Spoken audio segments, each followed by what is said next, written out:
Bueno, y el lunes 7 de octubre el gobierno presentó los detalles de la propuesta de reforma fiscal. Desde entonces ya muchos sectores han salido al frente para señalar los puntos que no son convenientes para la población y cómo afecta a distintos sectores. Por ejemplo, la Unión de Escritores Dominicanos ha expresado su preocupación por el impacto negativo que podría tener la reforma fiscal en el sector cultural, advirtiendo que la derogación de artículos claves de la ley de mecenazgo eliminaría incentivos para que el sector privado financie proyectos culturales. También la propuesta del gobierno dominicano de eliminar incentivos fiscales en la ley de cine ha generado un fuerte rechazo por parte de cineastas, gestores culturales y asociaciones como Adocine. Argumentan que esta medida afectaría gravemente a la industria cinematográfica, poniendo en riesgo más de 25,000 empleos y el futuro de los estudiantes de cine en el país. Entonces, los defensores piden diálogo y advierten que sin estos incentivos, pues el país perdería competitividad como destino fílmico y también se enfrentaría a que se frene el crecimiento del sector. Entonces, también otros que han hablado sobre este tema es la Asociación Nacional de Jóvenes Empresarios, ANGE, quienes critican el proyecto de modernización fiscal presentado por el gobierno y afirman que no responde a los principios de integridad, de equidad, consenso que previamente fueron planteados, e hicieron un llamado a los legisladores para que escuchen las posturas de la sociedad y consideren los análisis técnicos y económicos necesarios. ANGE reconoció la necesidad de una reforma fiscal, pero advirtió que las propuestas actuales generan incertidumbre y no garantizan los objetivos de desarrollo y mejora social que se buscan. Mientras tanto, hasta el Banco Mundial se ha pronunciado y recomendó a la República Dominicana simplificar su sistema tributario como parte de la reforma fiscal. Ante todas estas posiciones que hemos querido profundizar con especialistas del área económica para entender entonces el impacto real de la reforma fiscal en los ciudadanos. Por eso, con nosotros tenemos a la doctora Ibelice Sorot Ávila, presidenta del Colegio Dominicano de Economistas, a Isidoro Santana, que fue exministro, ¿verdad?, del Ministerio de Economía, Planificación y Desarrollo. Iniciemos con Isidoro Santana. ¿Cuáles son los cambios que propone la reforma fiscal? Bueno, de esta reforma fiscal tiene muchos cambios que de alguna manera afectan casi toda la estructura de gastos públicos y de ingresos fiscales. En materia de gastos públicos, yo creo que está bastante explicitado lo que el gobierno pretende hacer, que es racionalizar gastos, eliminando algunas instituciones y programas, y por otro lado, aumentando asignaciones a una serie de funciones que el gobierno entiende que son cosas de la mayor prioridad. Y por el lado de los ingresos, pues toca prácticamente todos, dirigido básicamente a ampliar la base de recaudación. Para ampliar la base de recaudación, lo que propone es, por ejemplo, en el caso del impuesto sobre la renta, eliminar una serie de exenciones que favorecen determinados grupos económicos y que constituyen una erosión de la base. Por otro lado, pretende aumentar 2 puntos a la tasa de impuesto, la tasa marginal, a partir de los 200,000 pesos mensuales a las personas que ganan por encima de ese nivel. Y en el caso del impuesto a la vivienda, bajar el mínimo exento de forma tal que cubra las viviendas de grupos de ingresos medios. Todas las que estén por debajo, que solo queden exentas todas las que están por debajo de los 5 millones y pico de pesos. Entonces, después los cambios importantes vienen por el lado del ITEVIS, que es que se amplía la base del ITEVIS para incorporar todo lo que no sea un grupo de alimentos básicos que fueron definidos en la presentación que hizo el gobierno, y una serie de servicios que de todas maneras son difíciles de cubrir, como el transporte urbano, la educación, la salud, la electricidad, los servicios financieros, etc. Fuera de eso, se aumentan un poquito los impuestos selectivos a las bebidas, creo que son, no recuerdo qué otra cosa, y finalmente lo que yo he visto es que también se aumenta la placa de los vehículos, se duplica la placa de los vehículos. Eso es lo que hasta ahora he visto, y eso va a tocar a todos los sectores. Va a tocar a los sectores de ingresos altos, va a tocar a los sectores de ingresos medios e incluso a los grupos de ingresos bajos. Lo que el gobierno dice que va a hacer para compensar a la gente de ingresos bajos es por vía del gasto público.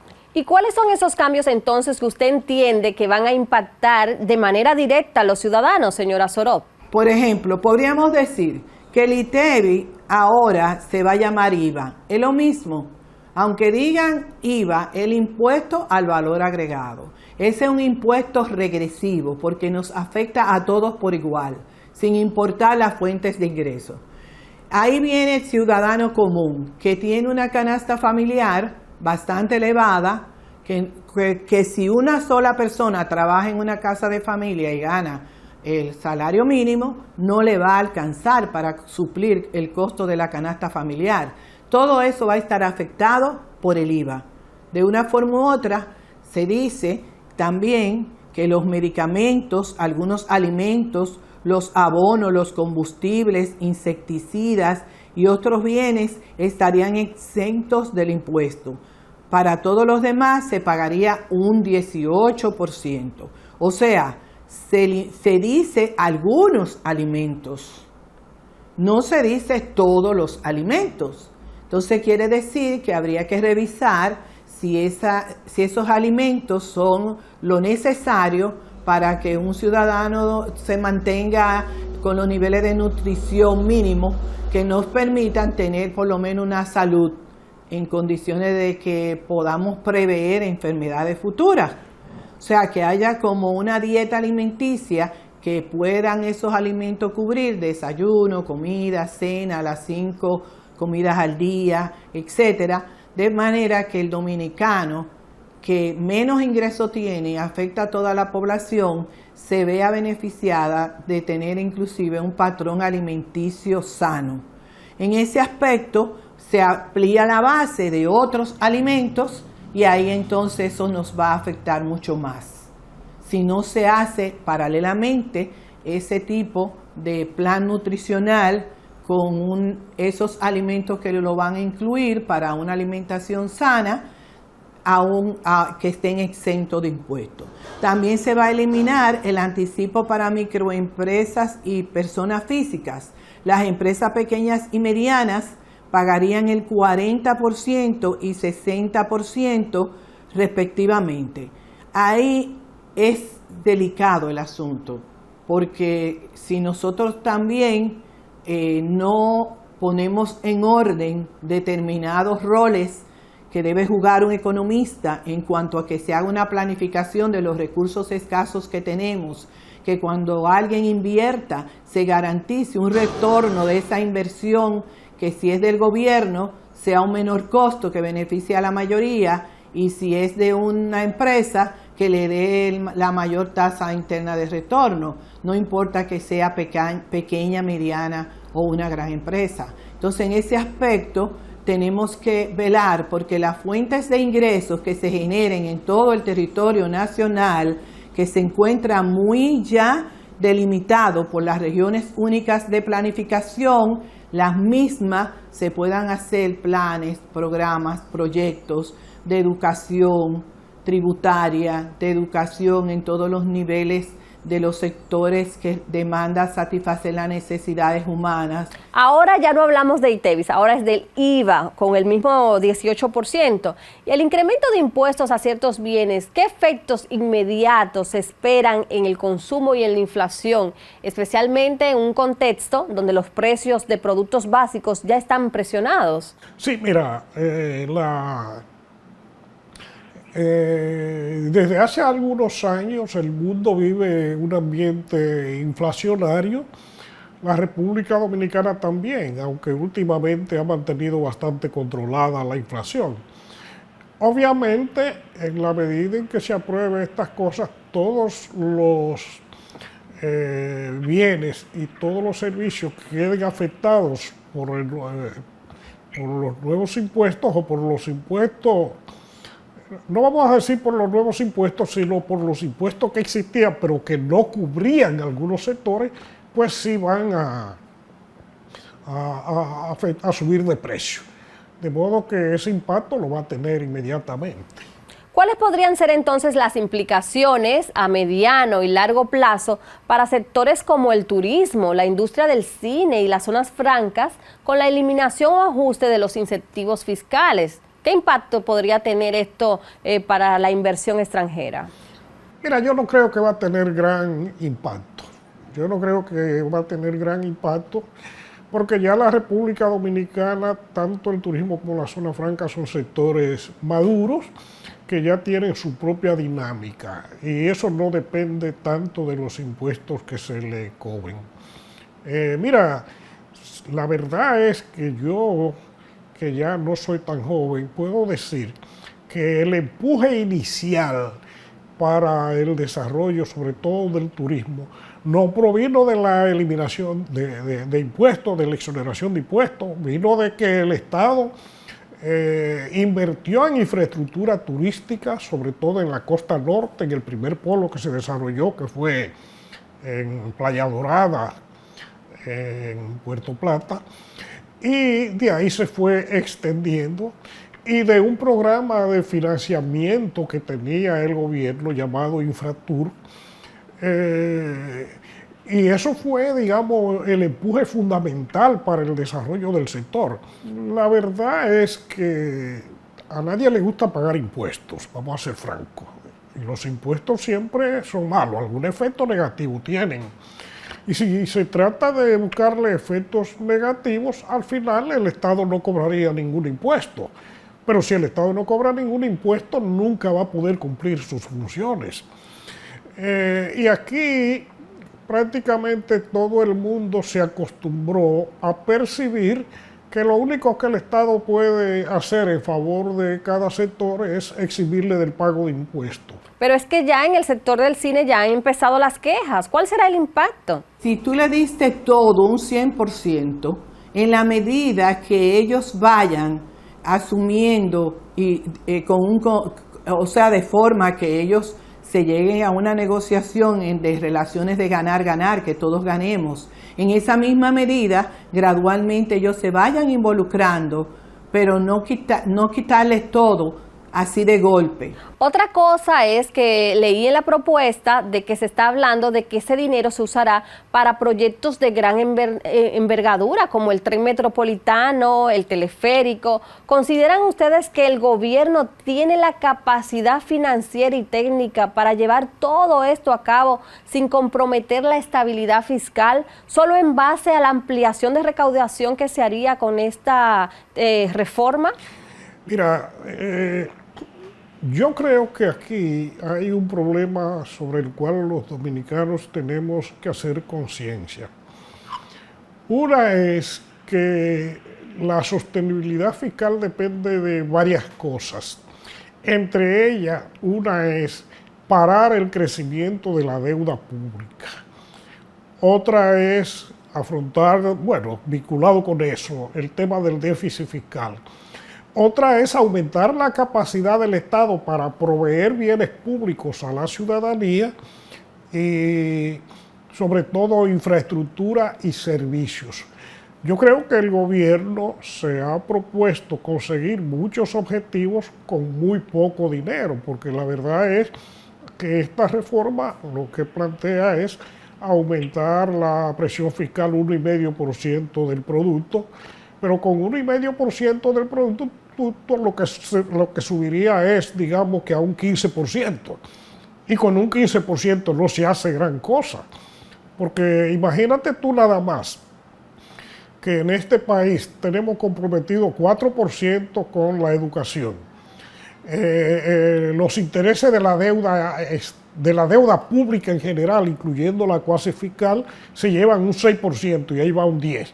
Si tú le asignas un 4% más, por ejemplo, a salud, ahí ya se fue el 14%. Entonces, ¿de dónde va a salir el dinero para agua, para medio ambiente, para, digamos, defensa, policía, relaciones internacionales, etcétera? Es decir, yo creo que el gobierno con lo que está proponiendo, bueno, hará lo que se pueda, pero tampoco hay que esperar que va a ser maravillas, porque eso no alcanza. La queja de muchos es que deberían recortarse beneficios y privilegios a muchos funcionarios. ¿Pudiera ser esto una medida y así tocar menos al ciudadano común? Vemos, por ejemplo, en el sector público ahora con el asunto de los ministerios, los viceministros, los jefes de gabinete, todos ganan. Cuando yo era empleada del sector público, no se ganaba tanto dinero. Inclusive hay posiciones que se superponen, que han traído inclusive conflictos en el desarrollo de las actividades que se deben de realizar. Entonces, esas nóminas del sector público, tanto del Poder Ejecutivo como del Legislativo y del Judicial, debe de revisarse. Porque en verdad los ingresos que se reciben de todas esas recaudaciones se van en una nómina de pago de personas que no rinden ningún resultado. Claro, de hecho, yo que he hablado tanto de reforma fiscal, desde que de un principio venimos hablando, pero es para que se reforme todo, no solo la estructura de ingresos públicos, sino también de gastos, y eliminar toda una serie de cuestiones, como por ejemplo, salarios privilegiados en algunas instituciones, pensiones de lujo, cosas que se han autopuesto de beneficio los legisladores y algunos grupos sociales, y más todo el gasto irracional que se hace en el país en cosas, por ejemplo, como la publicidad gubernamental, como, bueno, muchísimas cosas. Probablemente aún dentro de la misma asistencia social haya cosas que haya que recortar, sobre todo cuando se encuentra con subsidio, por ejemplo el subsidio eléctrico, que absorbe muchísimo dinero y que no necesariamente es una cosa que esté beneficiando a la gente pobre. ¿Faltaron puntos entonces? ¿Debieron incluirse esos puntos? Mira, yo no sé exactamente si lo que está ahí en esa propuesta es todo lo que el gobierno pretende hacer. Lo que me parece que se ha dejado de lado hasta ahora es el tema eléctrico, pero yo no quiero ni pensar que sea que el gobierno no lo pretende abordar. Pero dentro de las cosas que ya sí se han abordado, por ejemplo, se aprobó una ley de responsabilidad fiscal y se ha propuesto que se va a modificar la estructura institucional del Estado para fusionar o suprimir instituciones que posiblemente tienen ya, se puede ser más racional uniendo una cosa con la otra. ¿Cómo evalúan la efectividad de las nuevas medidas de fiscalización y auditoría anunciadas para combatir la evasión fiscal, considerando el contexto económico y la cultura de evasión que ha imperado en el país? Mira, yo no sabría decir. Hay determinadas cosas que tienen que ver con la administración, sobre todo con la administración tributaria, de la cual son cosas que uno como economista no domina bien, porque eso quien lo domina son la gente que trabaja, los expertos en la administración. Sí, uno sabe que uno de los más grandes problemas que hay con eso de la evasión y la elusión de los impuestos tiene que ver con la cantidad de exenciones y exoneraciones, y que en la medida en que se elimine eso, pues se hace más fácil el control del cumplimiento de los impuestos. Pero ya esas son cosas que escapan un poco al tema de los economistas, que es el tema de la política tributaria y no de la administración.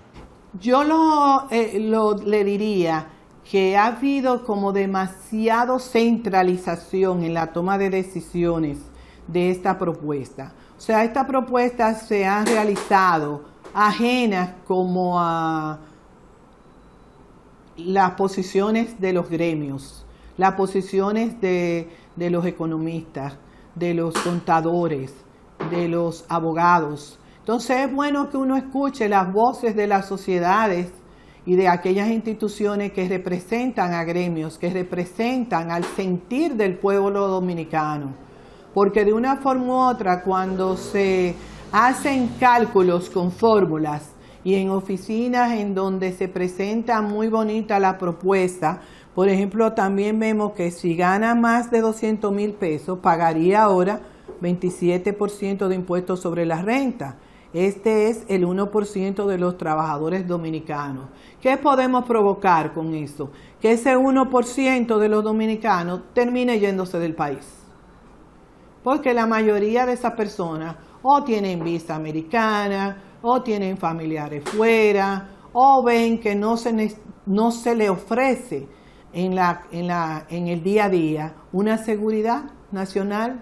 Gracias por darnos sus puntos de vista sobre este tema complejo y sensible, pues ha alborotado a toda la población, a todos los sectores, y definitivamente no es para menos. Así que hay que estar atentos, hay que analizar los sectores que puedan opinar, el Senado, el Congreso, que también pues escuche para verdad las medidas que se van a tomar para la aprobación, porque hay muchas opiniones en contra con esta reforma fiscal, que si bien es necesario, señores, porque los países viven y actúan de las inversiones que pueden hacer a partir de la recaudación. Ahora, lo que siempre establezco es que en muchos países que hay altos impuestos, pues hay una distribución equitativa de los servicios y eso pues se retribuye. Pero en países como el nuestro, lamentablemente, uno paga impuestos y tiene una carga de gastos fijos doble, porque nosotros tenemos que pagar la energía eléctrica, pero también hacer soluciones particulares, instalando inversores o comprando plantas eléctricas, pero también tenemos que pagar el agua y también comprar botellones de agua porque no tenemos la garantía de un agua potable que nos llegue. Y así sucesivamente, son tantos los servicios básicos que no recibimos con garantías que la verdad, por eso muchas veces el ciudadano se desilusiona y no paga los impuestos. Lo correcto es pagar sus impuestos y que ese dinero sea usado de manera equitativa y que sea usado bien, la eficacia del gasto público, porque también hay mucho dispendio y habría que tocar a todos esos privilegios que tienen muchos funcionarios. Gracias a ustedes por darnos todas estas informaciones y bueno, vamos a una pausa y luego regresamos con el programa.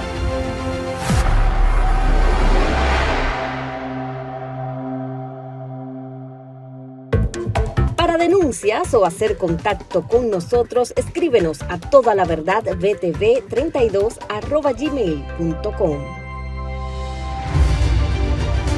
Señores, y agradeciendo el favor de su audiencia, este ha sido un programa picadito, con comentarios, porque hay tantos temas, señores. Esto es un macondo.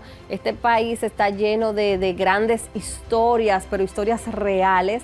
Es como un gran mundo mágico, como decía García Márquez. Pero es nuestra realidad y tenemos que estar informados, atentos y enterados de lo que pasa, desarrollando un pensamiento crítico que es tan necesario en este siglo, donde tenemos una avalancha de informaciones y hay que tomar con pinzas, porque miren cómo pasó, como muchos políticos, el mismo presidente de la República decía algo en el 2016 y ahora otra cosa. O como muchos políticos anteriormente, como, ¿verdad?, decían que no se iban a reelegir y después se reeligieron. El mismo Danilo Medina, el mismo pues Hipólito Mejía, y así sucesivamente, señores. Nos dicen una cosa hoy y otra después. Una es con violín y otra es con guitarra. Bueno, nos vemos la semana que viene. Hasta aquí el programa de hoy. Les esperamos y agradecemos su sintonía. BTV Canal 32, domingo a las 8 de la noche. El compromiso aquí con toda la verdad.